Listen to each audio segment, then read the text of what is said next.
Hoje é segunda a sexta-feira que eu estou aqui com os irmãos, né? A gente vinha na segunda-feira e o Márcio fez o convite para a gente começar a participar aqui com os irmãos. E a gente veio, né? E para quem conhece o irmão Márcio, conheceu ele é trabalho. Ele não passa a necessidade de chamar a gente, né? Mas é uma bênção. E eu louvo a Deus, irmão, por poder ter o privilégio de estar aqui junto com os irmãos, e poder ver homens buscando a Deus e procurando se achegar mais a Deus. Isso é bom, isso é agradável aos olhos do Senhor. E bom não somente para nós, mas bom para as nossas famílias também. Porque aqui a gente vai achar fortalecimento, aqui a gente vai achar força para enfrentar muita coisa lá fora. E a gente sabe que a gente tem uma responsabilidade, tanto de prover, tanto de segurança, como espiritual também em cima das nossas famílias. Então eu louvo a Deus por a nossa igreja, ela sempre está trabalhando com isso, com os homens, com a gente aprendendo cada vez mais. Isso é muito bom. Convido os irmãos a abrir lá em João, capítulo 20. Temos que foi passado Tomé e sua dúvida. Eu confesso que é bem difícil. Mas amém.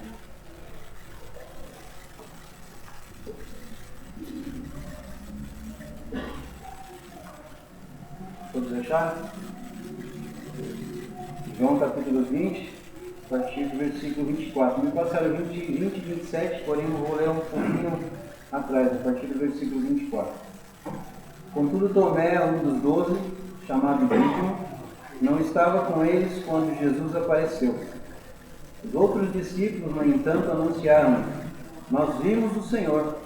Mas ele respondeu-lhes: se eu não vir as marcas dos pregos nas suas mãos, não tocar o meu dedo onde estavam os pregos, e não puser a minha mão no lado, não acreditarei.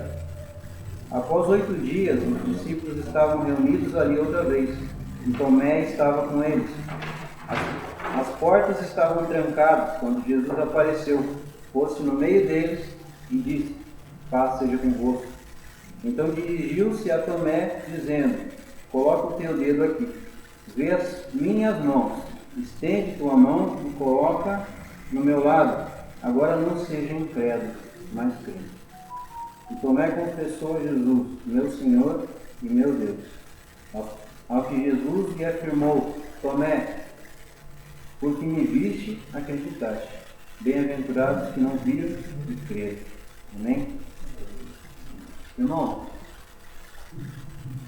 qual a primeira coisa que vem à nossa mente quando nós ouvimos alguma coisa a respeito de Tomé? O que passa na nossa mente, que a primeira coisa que a gente lembra quando lê ou vê alguma coisa falando a respeito de Tomé? Dúvida? Certeza? Incredulidade, talvez?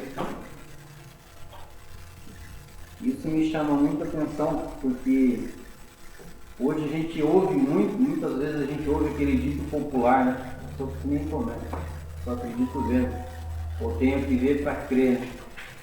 E é incrível, porque se a gente começar a procurar hoje, se eu perguntar para vocês se alguém conhece um Tomé e alguém conhece Tomé, eu não lembro.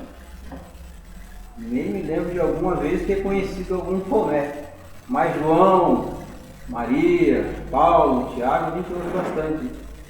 Então é incrível ver como a incredulidade ela ficou marcada na vida, na história desse homem ao longo dos anos, né? E um homem que em um momento declarou que morreria por Jesus. Vocês lembram dessa parte? Vamos abrir lá em João capítulo 11.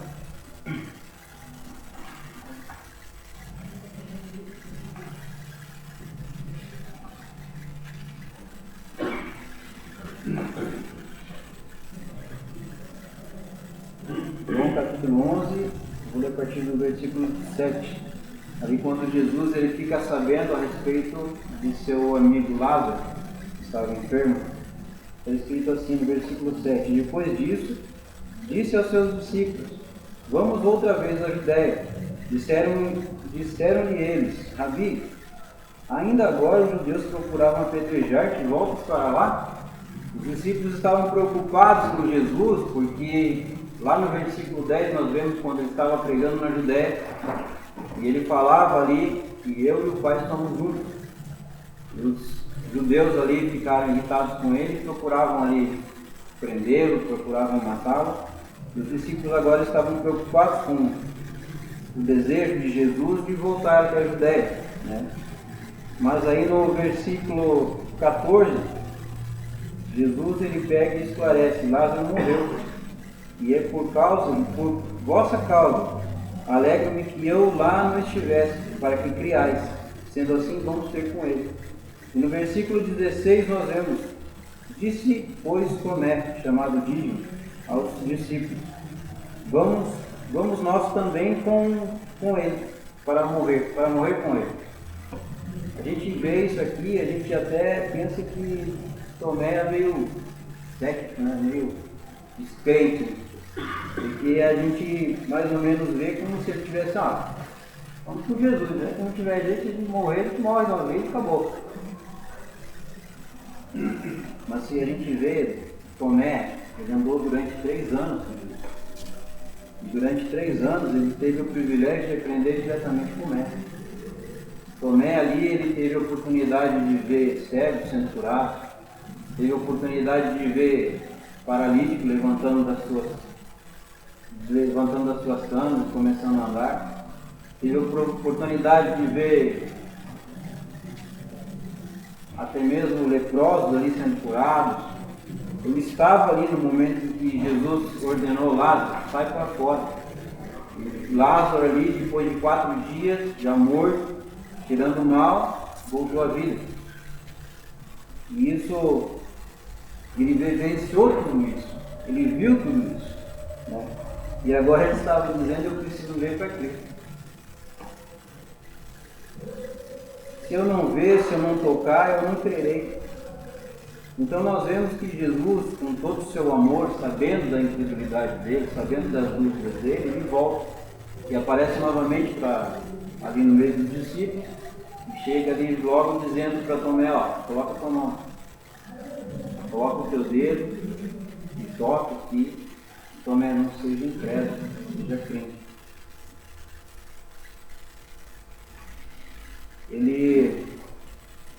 E com isso a gente vê que a incredulidade, irmãos, ela te impede muitas vezes de ver a promessa de Deus. A incredulidade, ela impediu que o povo que saiu do Egito entrasse na terra prometida. Quando nós vemos lá que Deus levantou Moisés para tirar o povo do Egito, ele deu uma promessa a ele. Êxodo capítulo 6, se os irmãos quiserem abrir.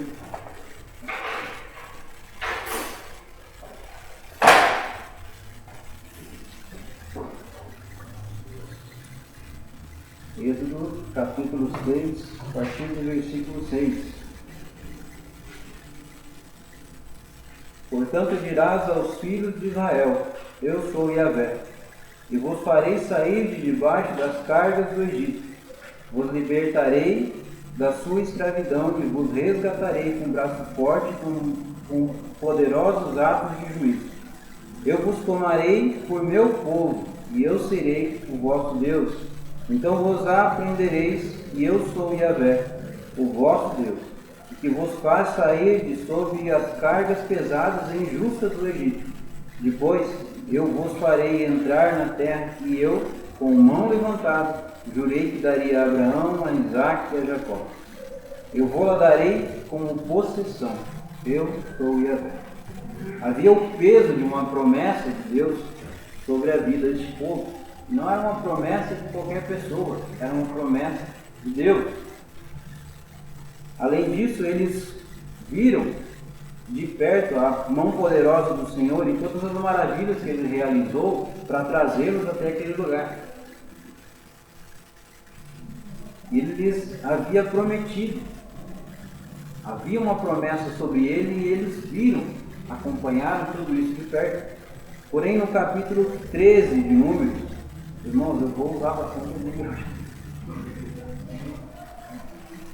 O Márcio ele falou assim, ó, vai colocando o versículo lá e vai falando. Então, a gente levou isso a sério.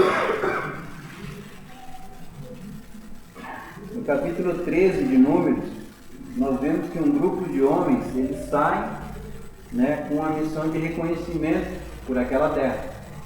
Números 13, versículos 1 e 2, diz: E Yahvé ordenou a Moisés: envia homens, um de cada tribo, em missão de reconhecimento à terra de Canaã. Ouçam bem, a terra que dou aos filhos de Israel.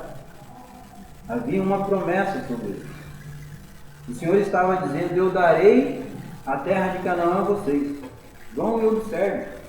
Vejam tudo que eu preparei para vocês ali. Porém, lá no versículo 27 de Números, aqueles espias eles chegam diante de Moisés para dar um relatório, né, daquilo que eles viram lá. E eles chegam já assim, ó: fomos da terra que nos enviaste, e verdadeiramente mana leite e mel. Eles foram, observaram e agora estavam relatando a Moisés: verdadeiramente a terra mana leite e mel. É uma terra fértil, é uma terra farta, é uma terra boa.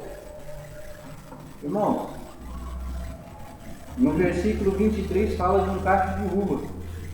Vocês já imaginaram de um cacho de uva que precisa de 2 homens para carregar? Então o negócio era bom, né?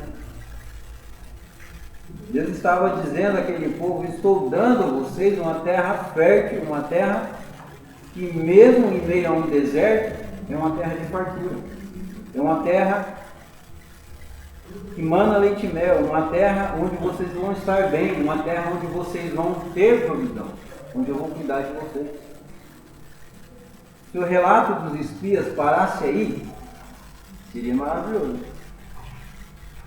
Só que no versículo 28, nós vemos que uma única palavrinha muda todo o sentido da coisa. No versículo 28, de Números 13, ele começa bem assim: contudo, o povo que habita é poderoso, as cidades são fortificadas, muito grandes. Também vimos ali descendentes de Enac. Esse contudo aí sabe o que? Contudo, ou seja, né, o mas, o porém, o todavia, o no entanto.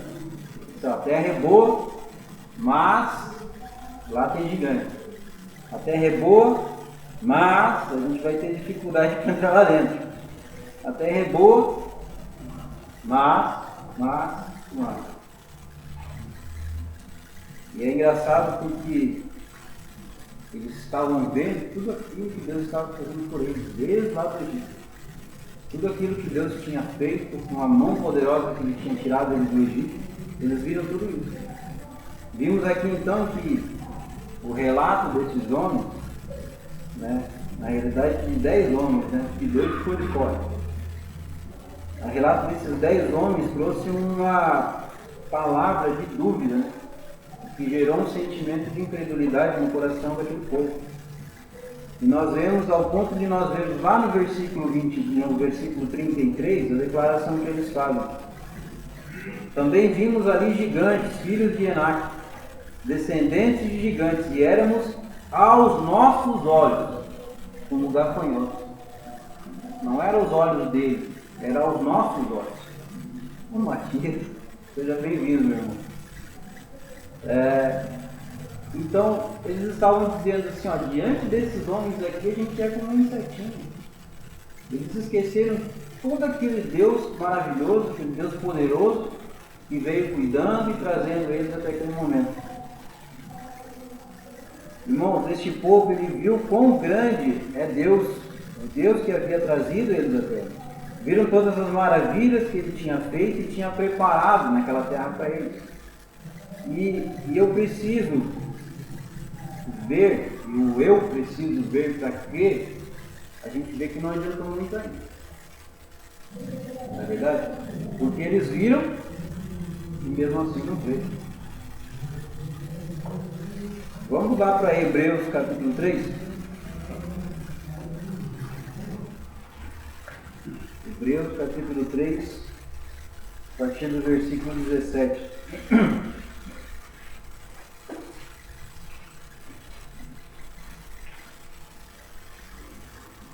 Hebreus 3, versículo 17. E contra quem se indignou, deixa eu ler nessa tradução aqui que é melhor.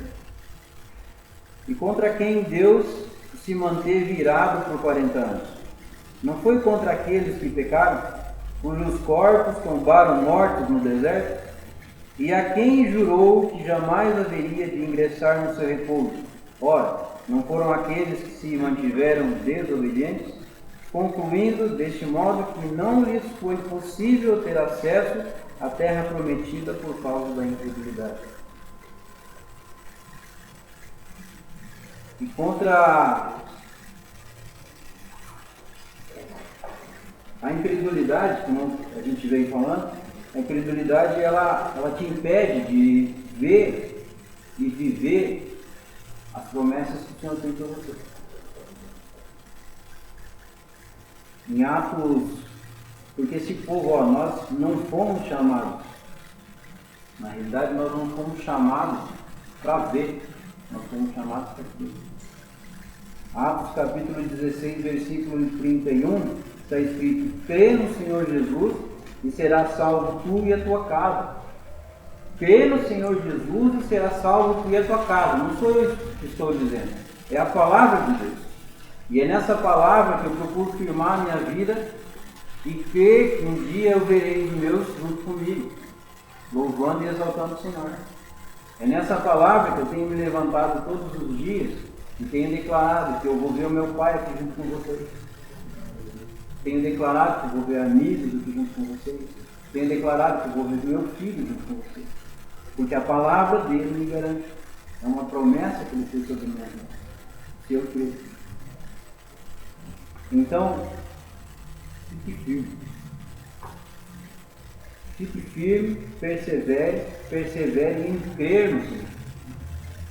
Eu sei que muitas vezes existem situações que vêm para até mesmo fazer a gente questionar nossa fé. Mas é importante que a gente permaneça firme no Senhor, porque é somente Ele que vai te dar força. Se eu perguntar para cada um de vocês aqui, a gente com certeza vai ter histórias que vocês enfrentaram e precisaram da ajuda dele. Situações difíceis. Mas a gente precisa permanecer firme no Senhor. 2 Coríntios capítulo 4, versículos 16 e 18.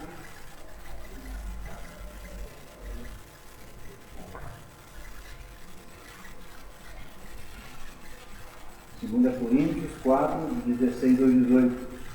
Por isso não desanimamos, pelo contrário, mesmo que o nosso homem exterior se corrompa, contudo o nosso homem interior se renova de dia em dia, porque a nossa leve e momentânea tribulação produz para nós eterno peso de glória, acima de toda comparação, não atentando nós nas coisas que se veem, mas nas coisas que não se veem, porque as coisas que se veem são temporais, elas passam, e as coisas que não se veem são eternas.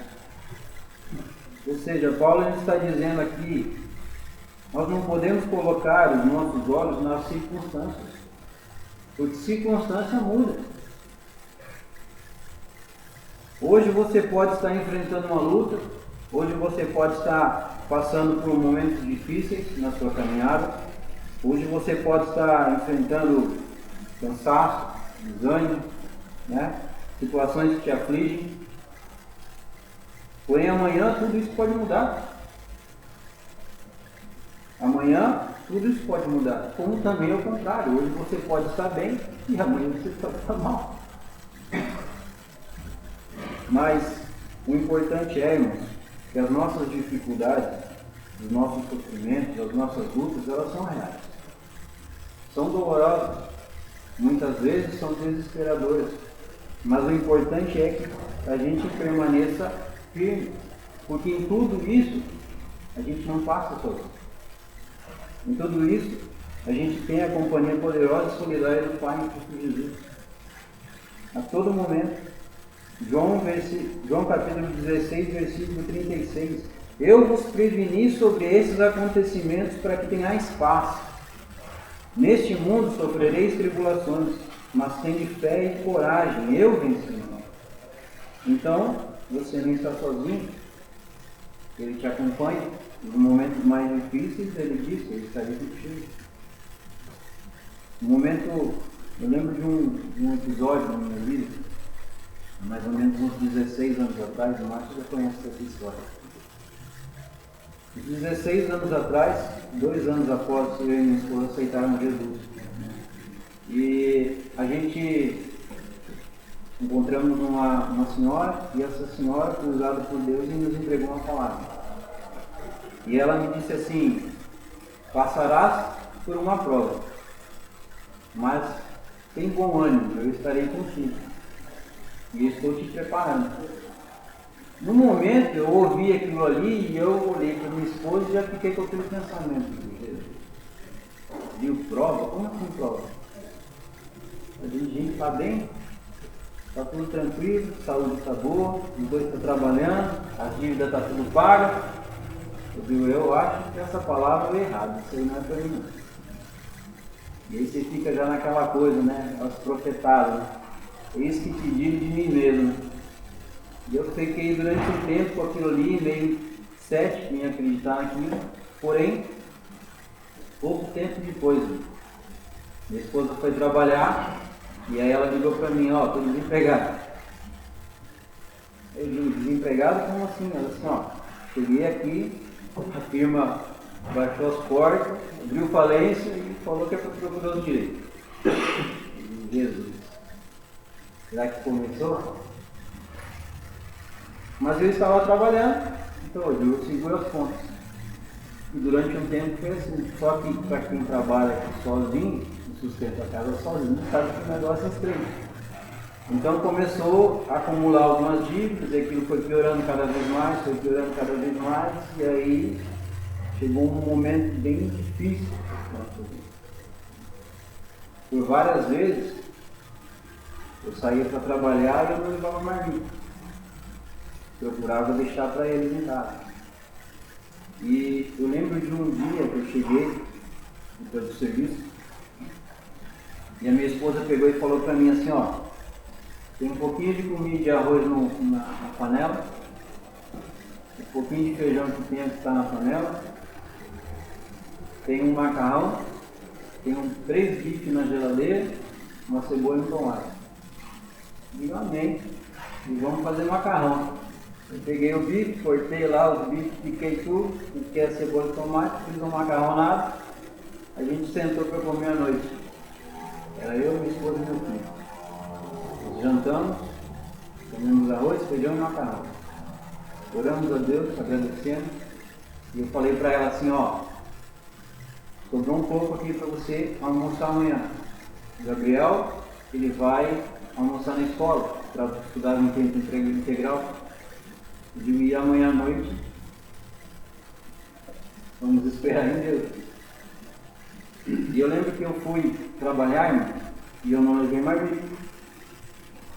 Fui trabalhar, eu trabalhava num condomínio ali perto do Habib's, e eu cheguei na hora do almoço, eu peguei e pedi para o zelador veio, perguntou se eu não ia almoçar, eu falei: ó, não vou almoçar, estou com fome. Aí ele falou assim, eu pedi para ele: ó, só preciso que você fique um pouquinho, porque eu preciso fazer uma coisa. E eu peguei e fui para o alto daquele prédio e fui orar.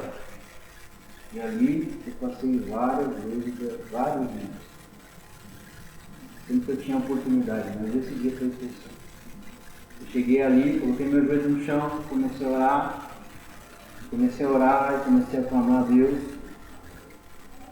E de uma forma maravilhosa, o Senhor trouxe diante de mim, assim, ficou muito claro em Isaías 41:10. Onde ele diz: por isso não tema, pois estou com você. Não tenha medo, pois sou teu Deus. Eu te fortalecerei e ajudarei e segurarei com a minha mão direita vitoriosa. Irmãos, eu lembro que eu demorei no horário do almoço porque eu não conseguia parar de chorar em cima daquele prédio. E eu desci. E logo depois que eu desci, minha esposa ligou para mim e falou assim: ó, aconteceu uma coisa aqui em casa. Me viu que eu fui almoçar e coloquei um pouco de comida para mim no prato, sobrou um pouquinho ali para o Gabriel comer à noite quando ele chegasse. E só não tinha pra gente, mas tinha pra ele. E eu fui orar, agradecer o alimento. E quando eu estava orando, e eu fui colocar a primeira garfada na boca, eu senti Deus falando comigo: prepara um prato e leva para a vizinha. E ela achou que era coisa da cabeça dela, e ela pegou e foi comer de novo, e disse que ela ouviu: prepara um prato e leva para a vizinha. Era a Eliana, a menina da frente. E ela achou até que estava ouvindo coisa. E ela começou a questionar a Deus. E ela falou para Deus assim: Senhor, o que tem ali no prato, na panela ali, é que o Gabriel comer à noite. E ela disse que ouviu direitinho quando Deus falou para ela assim: prepara um prato e leva para a vizinha, e não vai te faltar nada. Irmão, ela me contou aquilo e meu coração ardeu. Eu amei. Eu sei que eu tinha recebido o olerite do meu pagamento naquele mês, e naquele dia eu sairia dali para pegar o dinheiro. E meu salário era R$276. 270 eu tinha que pagar de aluguel. Eu falei: ó, vou sair, vou pegar os R$270, vou pagar pelo menos o aluguel. Né? Com fome na rua não dá não. E aí eu saí do serviço, desci na Praça de Brás Cubas, aqui onde tinha aquela antiga aquele caixa eletrônico 24 horas ali no meio do lado da base da polícia, e fui. E quando eu cheguei ali, irmão, e eu acessei a minha conta, eu tinha os R$276, mais um depósito de R$400.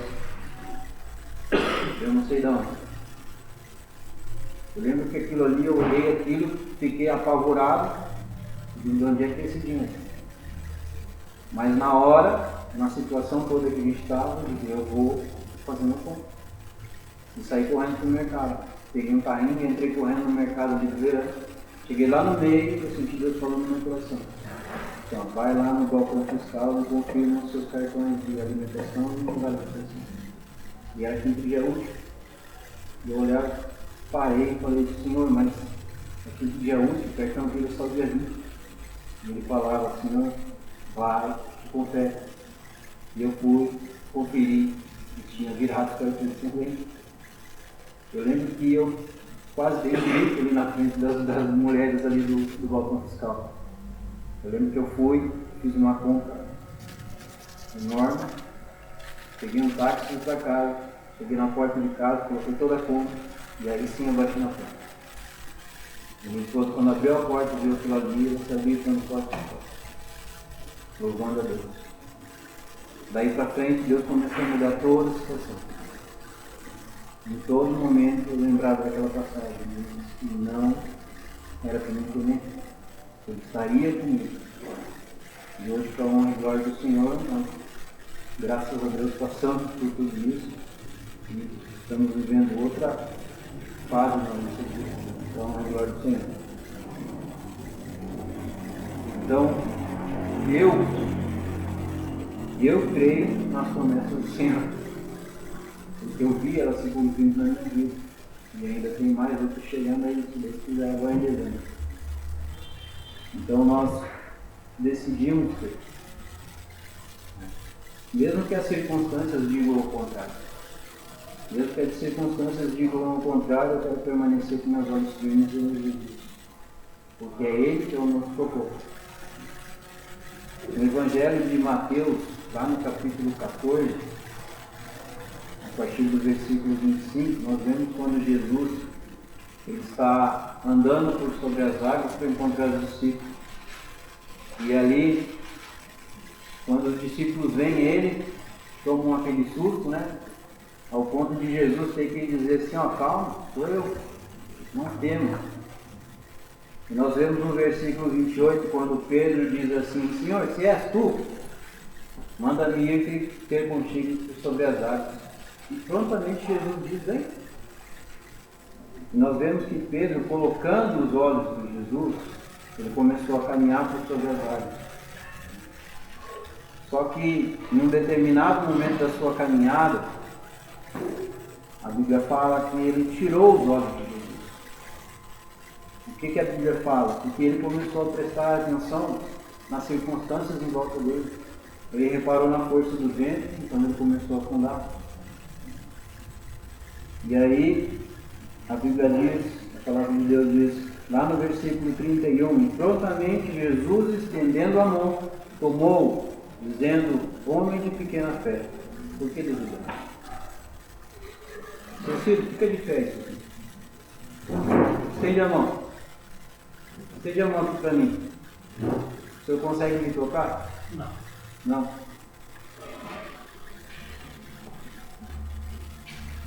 E agora? Irmão, Pedro estava na frente de Jesus. Pedro estava na frente de Jesus quando ele começou a afundar. Na frente de Jesus. A Bíblia não fala que Jesus foi correndo ao encontro de Pedro. A Bíblia fala que, e estendendo a mão, o tomou.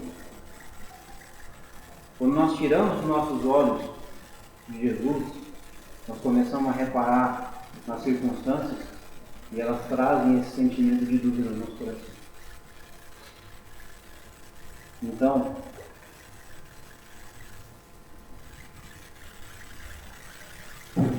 por isso nós não podemos colocar os nossos olhos nas circunstâncias. 2 Coríntios capítulo 5, versículo 7, está escrito, visto que não andamos por fé, ou melhor, visto que andamos por fé e não pelo que vemos. Tomé, ele precisava ver para crer.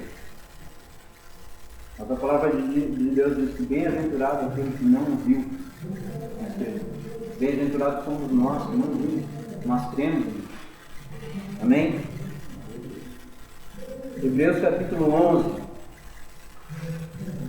Hebreus capítulo 11, versículo 1 está escrito, ora, a fé é a certeza de que haveremos de receber o que esperamos e a prova daquilo que não podemos ver. A fé, ela precisa ser uma certeza concreta nos nossos corações. Uma confiança firmada em Jesus, sem espaço para dúvida. Nós não damos passo no escuro. Muitas vezes acho que o pessoal acha que fé é dar um passo no escuro. Mas não é. Nós não damos passo no escuro, mas sim num alicerce firme que é Jesus. Ele é o nosso alicerce. Nós caminhamos numa fé firmada na palavra de Deus, na palavra do Senhor. Porque Romanos 10, 17, porque a fé vem pelo ouvir e ouvir a palavra de Deus. Por isso a importância de nós nos achegarmos cada vez mais a Ele. Por isso a importância de nós aprendermos cada vez mais do Senhor. Por isso a importância, meus irmãos, isso aqui que nós estamos fazendo aqui. Buscando e aprendendo mais do Senhor. Lá no Evangelho de Mateus capítulo 17, Jesus ele vai falar sobre o grão de mostarda. Talvez você já deve ter ouvido que a sua fé precisa ser do tamanho de um grão de mostarda, não é verdade? Na verdade, o que a Bíblia diz é que a nossa fé precisa ser como um grão de mostarda. Jesus não estava falando do tamanho da nossa fé, e sim da qualidade da nossa fé. O grão de mostarda ele é uma das menores sementes, uma semente pequena. Porém, ela é resistente e quando plantada ela cresce e se desenvolve até se tornar uma árvore grande e forte. E assim precisa ser a nossa fé. Ela pode até começar pequena, mas se ela exercitada, desenvolvida, ela vai crescer. Ela cresce e se torna resistente forte e genuína. Vamos dar o exemplo de Abraão. Abraão, no capítulo 15 de Gênesis, versículo 5, ele recebe uma promessa de Deus. Gênesis 15, 5 está escrito assim: então levou para fora e disse: olha agora para os céus e conta as estrelas, se é que podes. Assim será a sua descendência. Uma promessa sobre a vida de Abraão. E Deus lhe deu Isaac, filho da promessa, onde a sua descendência viria. Porém, no capítulo 22 de Gênesis, nós vemos ali que Deus pede que Abraão sacrifique seu filho em holocausto ao Senhor. Isso. Mas algo que me chama a atenção, irmãos, e algo que faz o meu coração ferver, é a declaração de Abraão aos seus servos. Lá no capítulo 22, versículo 5, onde ele diz assim: permanecei aqui com o jumento, eu e o menino iremos até lá. Adoraremos e voltaremos para vós. Ele estava dizendo: eu e meu filho vamos subir, vamos adorar a Deus, e eu e meu filho vamos voltar. Eu voltarei. Abraão estava dizendo, mesmo que Isaac morra, o Deus em quem eu creio é poderoso para trazer novamente a vida, se for preciso, para cumprir a promessa que ele me deu. Ao contrário de Tomé, que precisou ver para crer, Abraão não estava colocando a sua confiança nos seus olhos, mas sim no Senhor. Por isso a Bíblia diz que Abraão creu no Senhor e isso lhe foi imputado por justiça. A fé de Abraão, ela teve a capacidade de enxergar aquilo que os olhos não conseguiam ver. Que a nossa fé seja assim. Que não sejamos igual Tomé, que não sejamos duvidosos, que não sejamos vacilantes na fé, mas que a cada dia a nossa fé cresça, cresça, cresça ao ponto de nós podermos ver o Senhor operar cada vez mais milagres na nossa vida. Amém? Deus abençoe, irmãos.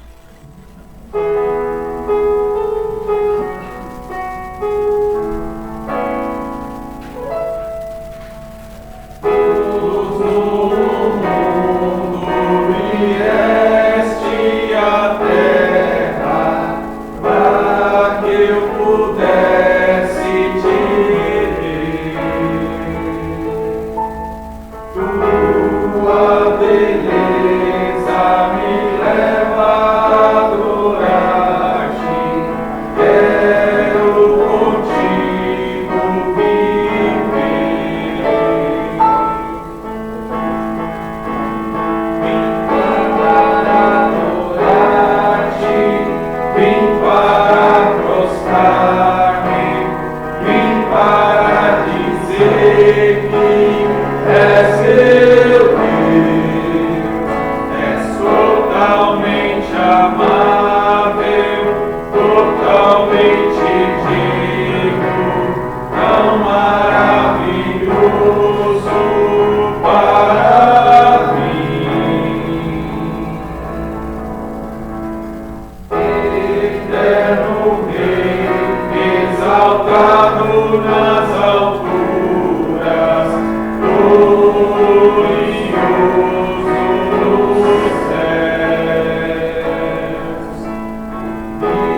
Irmãos, estamos chegando ao final do nosso encontro.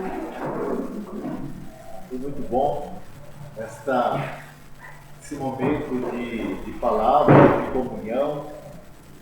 Queremos agradecer a vida do Anderson, que de uma forma bem prática trouxe para nós o que não podemos fazer igual Tomé, né? Só creio se eu ver o mestre tocar ali no seu canto, né? Nós precisamos, de fato, exercitar a nossa fé. E muitas vezes, para nós, exercitarmos a nossa fé é um pouco difícil, porque nós somos muito visual, principalmente nesses últimos anos, finalzinho dessa geração aqui, né, William? Onde a gente é muito visual, e mesmo nós que estamos um pouquinho avançados de idade, acabamos nos tornando um pouquinho visual, porque a gente já pega aqui o celular e vai passando e vendo, criando coisas. Então nós somos bastante visual, então nós cremos naquilo que nós vemos e podemos tocar. E no reino de Deus nós temos que aceitar pela fé. Aquilo que Deus fez por nós e ainda vai fazer, nós temos que aceitar pela fé. Então, bem-aventurado aqueles que não viram e creram. Então, que nossa geração, que essa união de homens, seja uma geração de homens que não viram, mas creram. E eu creio que vocês têm essa fé, porque senão vocês não estariam aqui. Então, vamos orar agradecendo por esse momento de comunhão e pela palavra que trouxe edificação para as nossas vidas nessa noite. Te louvamos, ó Deus, por esse momento de encontro de homens segundo o coração de Deus. Verdadeiramente queremos ser homens que venham reverenciar ao Senhor, que sejamos homens segundo o teu coração. Obrigado, a Deus, pela palavra que foi ministrada aos nossos corações nessa noite. O testemunho que foi, para mim, ó Deus, foi muito importante, foi forte, ó Deus, para que nós tenhamos, ó Deus, esse relacionamento com o Senhor. Porque muitas vezes nós nos vemos numa situação tão boa, ó Deus, que nós esquecemos de agradecer ao Senhor. E que nos momentos que estivermos de bem, ó Deus, tudo correndo muito bem, ó Deus, nós possamos nos afastar, ir para um lugar, ó Deus, e ali glorificar o teu nome e agradecer. E quando vir, ó Deus, os dias maus, aí a gente já estará preparado, ó Deus, para agradecer pelos dias maus, para que o Senhor nos fortaleça, nos sustente, para que possamos continuar nossa caminhada cristã. Obrigado por cada um dos meus irmãos que aqui estão, ó Deus, e glorificar o teu nome nessa noite. Queremos te agradecer, ó Deus, pela comunhão que teremos ali, ó Deus, com o caldo feito pelo Márcio, pela irmã Cristiane. Ó Deus, muito obrigado por esse momento de comunhão, a dedicação dos teus filhos em fazer, ó Deus, esse caldo para termos essa comunhão gostosa. Abençoa os teus filhos. Agora fica conosco, ó Deus, nós pedimos. E que a palavra do Senhor venha, ó Deus, transformar as nossas vidas. Também te pedimos, ó Deus, que o Senhor multiplique, ó Deus, o caldo, para que, ó Deus, todos nós possamos compartilhar com alegria. Que a graça do nosso Senhor e Salvador Jesus Cristo, o amor do nosso Deus e Pai, e a consolação do Espírito Santo do Senhor esteja sobre as nossas vidas nesta noite. É o que nós pedimos em nome de Jesus. Amém. Irmãos, sirvam-se ali. Deus abençoe.